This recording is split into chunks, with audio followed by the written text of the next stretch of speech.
এক রাজ্যে দয়ালু রাজকন্যা ছিল, তার নাম রূপসী।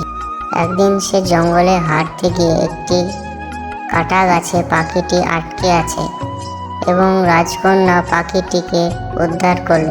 সেই পাখিটি আসলে ছিল এক জাদুকরী পাখি। সে অভিশাপে পাখি হয়েছিল। রাজকন্যার দয়ায় সে মুক্ত হয় এবং তাকে উপহার দেয় একটি জাদুকরী ফুল। রাজকন্যা তা নিয়ে রাজ্যে ফিরে আসে।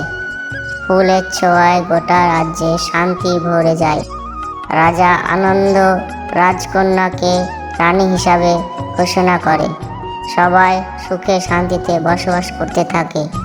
আর রূপসী সে তো রূপকথার গল্পের রানী হয়ে যায়।